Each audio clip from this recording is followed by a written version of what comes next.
Hi and welcome to the High Priestess Tarot. आप सब लोगों का बहुत ज़्यादा स्वागत है। आई होप आप सब खुश हो, हेल्दी हो, अपना ख्याल रख रहे हो। So let us see here Capricorns what is coming for you guys in the month of April first half.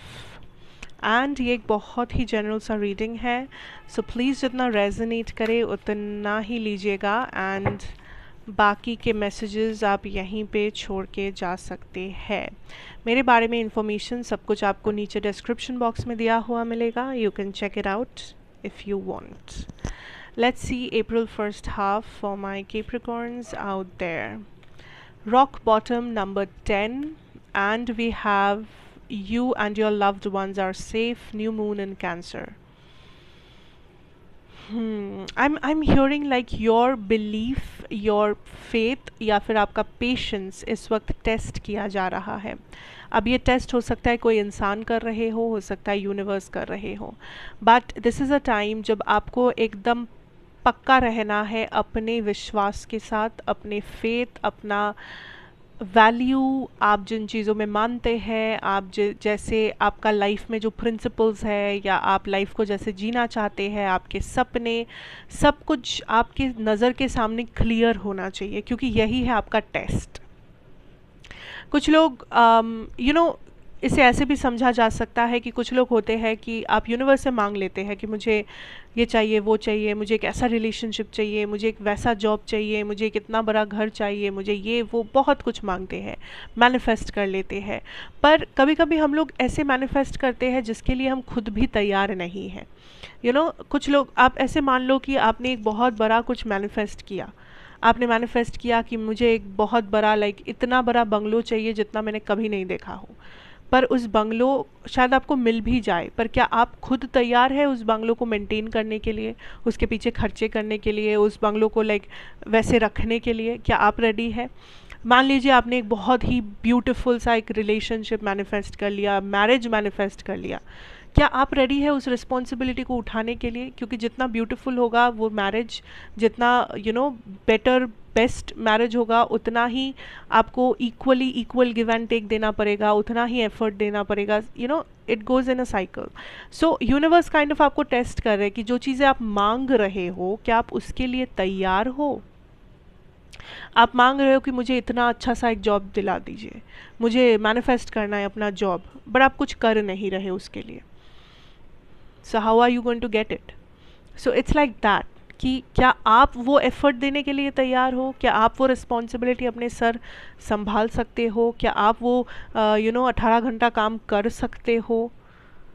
That is the test. So you are now being tested कि आप जो चाहते हो, आप उसे कितना चाहते हो, आप उसके लिए कितना एफर्ट दे सकते हो, आप कितना जेन्युइन हो उस चीज़ के पीछे।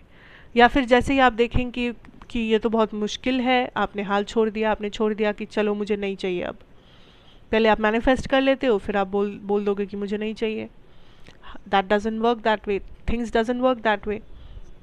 So this is a time जब एक तो बहुत ही आपको इस चीज़ का ख्याल रखना है कि आप लाइफ में क्या अट्रैक्ट कर रहे हो, कैसे लोगों को, कैसे अपॉर्चुनिटीज़ को, आप क्या सोच रहे हो लोगों के बारे में, अपने बारे में, चीज़ों के बारे में, आपका नज़रिया, सब कुछ इस वक्त मैटर करेगा। एवरीथिंग, जो भी आप करते हो, जो भी आप बोलते हो, बिकॉज़ आप जो कुछ भी चाह रहे हो, अगर आप उसे जेन्युइनली चाहते हो एंड उसके लिए अगर आप एफ़र्ट दे रहे हो, तो आप जीत जाएंगे, तो आप इस एग्ज़ाम को पास कर जाएंगे। बट अगर बस आप चाहने के लिए चाह रहे हो एंड आप कुछ कर नहीं रहे हो, आपको बस फोकट में चाहिए यूनिवर्स से कुछ ना कुछ, तो मुश्किल होने वाला है। That is the energy. Now I am also getting this energy of see, आपके करियर में I see you finally taking action. कुछ लोग, this is about a job change, या तो आप जॉब चेंज करने वाले हो, अगर आप ऐसा मे बी सोच रहे हो, या मे बी आप करियर ही चेंज करने वाले हो। But I C a change, आई सी कि आप किसी सिचुएशन से बाहर आ रहे हो ताकि आप कहीं बेटर जा सको। So either this is a job change या फिर करियर चेंज, या तो मे बी आप अपने बिजनेस को एक नई तरीके से लॉन्च कर रहे हो, या आप कुछ ना कुछ आप नया करने की कोशिश कर रहे हो, आप एक पैटर्न से या आप एक आप एक कंफर्ट जोन से निकल के संघर्ष कर रहे हो ताकि आप बेटर कुछ कर सको, ताकि आप नेक्स्ट टारगेट को फुलफिल कर सको, ताकि आप ग्रो कर सको as a individual, as a professional या स्टूडेंट या whatever you are. So I see that struggle रहेगा इस टाइम पे, बट आप ये याद रखिए कि ये स्ट्रगल आपको ज़रूरत है इसकी ताकि आप ग्रो कर सको. जब तक आप ये स्ट्रगल नहीं करोगे आप ग्रो नहीं करोगे, आप नेक्स्ट लेवल पर नहीं पहुंचोगे. सो आप स्ट्रगल आज करो कि 10 महीना बाद करो, करना ही होगा तो आज ही कर लेते हैं. ये एटीट्यूड लेके अगर आप चलेंगे तो आप डेफिनेटली एफर्टलेसली चीज़ों को हासिल करेंगे. एफर्टलेसली वो नया जॉब, वो एग्ज़ाम को क्रैक करना, वो लंबी सिलेबस ख़त्म करना, जो कुछ भी है आपके सामने, जो ऑब्स्टेकल है आपके सामने, उसे आप आराम से ओवरकम करेंगे जैसे ही आप अपना माइंडसेट बदलेंगे. Okay, now I am also feeling this energy of ये टाइम पे मटीरियलिस्टिक मत हो जाइए कि पैसा या इनकम या प्रॉफिट, इस टाइम पे उससे नज़र या फोकस हटा के आप अगर ग्रोथ या विजडम या नॉलेज या एक्सपीरियंस के ऊपर फोकस करेंगे तो बेटर होगा आपके लिए. काइंड ऑफ कुछ बेटर अपॉर्चुनिटीज़ या something some shifts can happen. तो इस टाइम पे मटीरियलिस्टिक ना होके बाकी चीज़ों के ऊपर फोकस कीजिए जो आपका एसेट है, जैसे आपका नॉलेज, आपका विजडम, आपका experience, like I already told you. तो that will be better for you. वैसे आप बेटर मैनिफेस्ट करेंगे, that is what I mean. Now coming to your personal life या आपका emotional side, I see all about balance. 6 of Pentacles and the Justice, I definitely see balance here. So जो लोग हैं यहाँ पे, जो लोग उस एनर्जी में हो कि मुझे नहीं पता कि क्या होगा इसके आगे, ये पर्सन ने मुझे क्लैरिटी नहीं दिया, या मैं श्योर नहीं हूँ कि मैं रहूँ या मैं मूव ऑन कर जाऊँ, या क्या ये मेरे फ्यूचर स्पाउस है या नहीं है, क्या मुझे यहाँ पे इन्वेस्ट करना चाहिए या नहीं, क्या मुझे सिंगल रहना चाहिए या रिलेशनशिप में रहना चाहिए, ये सारे जो मिक्स्ड फीलिंग्स हैं आपके, आई थिंक खास करके उन लोगों के लिए universe is kind of telling you to balance out situations. परख के देखे, बैलेंस करके देखे. You know, you can't go like बस यही है सच और बाकी सारा कुछ झूठ है. नहीं, आप बहुत एक तरफा हो गए थे, या कुछ लोग बस आप में भी ऐसा सोच रहे थे कि एक पार्टनर के बिना, एक इंसान के बिना मैं नहीं जी सकता, मैं नहीं जी सकती. पूरी तरीके से कोडिपेंडेंट, एक्सट्रीम बिहेवियर. और कुछ ऐसे भी लोग थे शायद जिन लोगों को लगता है कि नहीं, मैं ज़िंदगी भर अकेला रहना चाहता हूँ या चाहती हूँ, मुझे किसी की ज़रूरत नहीं है, मुझे एकदम पसंद नहीं है, मुझे ये सब मुझसे नहीं हो पाएगा. सो कुछ लोग हैं यहाँ पे, ज़्यादा से ज़्यादा लोग ही यहाँ पे हैं जो लोग एक्सट्रीमिस्ट हैं. आप एकदम एक तरफा आप ऐसे हो गए हो कि बस आप उसी चीज़ को मानने लगे हो, उसी चीज़ में आप बस अटक गए हो. बट यूनिवर्स इज सेइंग कि it's not like that. It's never so black and white. You know, थोड़ा सा फ्लेक्सिबल, थोड़ा सा बैलेंस करना ही चाहिए. आई फील लाइक आपके लव या इमोशनल साइड में एक्चुअली आप कुछ लेसन्स रिसीव कर रहे हो. लेसन मतलब ये वैसे वाले लेसन, कुछ लोग लेसन के नाम से डर जाते हैं, उन लोगों को लगता है लेसन मतलब रोना धोना और ये सब. नहीं, lessons can be very beautiful. I am also getting this energy of आप कुछ रिसीव कर रहे हो अपने लव या इमोशनल लाइफ में. ये कुछ मैं नहीं कहूँगी कि ये एग्जैक्टली लेसन्स ही होगा, ये कुछ भी हो सकता है. ये कुछ नए लोग हो सकते हैं, ये कुछ नए आइडियाज़, कुछ नए टाइप के ऑप्शंस हो सकते हैं, नए टाइप के friends. But I am also getting this energy of a कार्मिक सिचुएशन गाइज.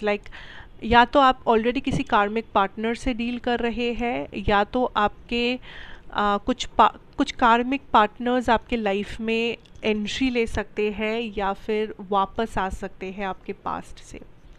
एंड कार्मिक मतलब डरावना कुछ नहीं है. I feel like this is going to be something जो आपको एक नया नज़रिया देगा. ये जो लेसन या ये जो कार्मा सेटलमेंट हो रहा है लाइफ में, ये आपको राइट डिसीजन या right type of partner choose करना सिखाएगा.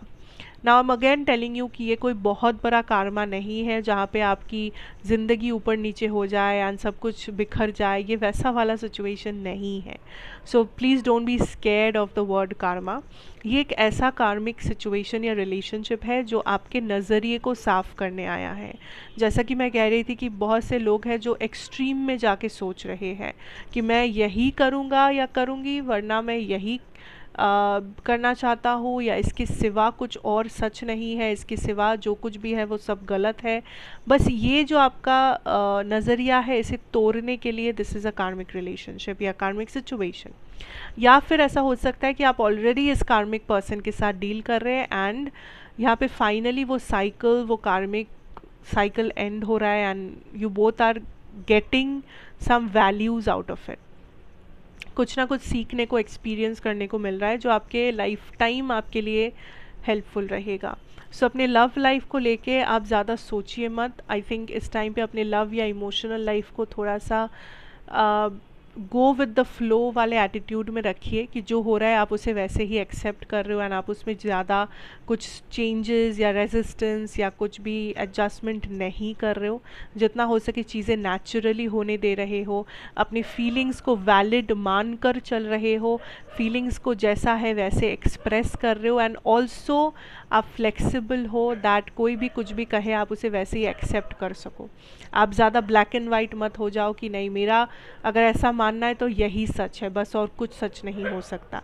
ये भी नहीं होना चाहिए. Okay, so that is what I have for you guys. Thank you so much for watching. I hope ये आपको अच्छा लगा होगा, resonate किया होगा. So अच्छा लगा हो तो ज़रूर बताइए. Like, share, comment and subscribe if you are new here. And मैं आपसे फिर से मिलूँगी एक और रीडिंग के साथ. Till then, take care and goodbye.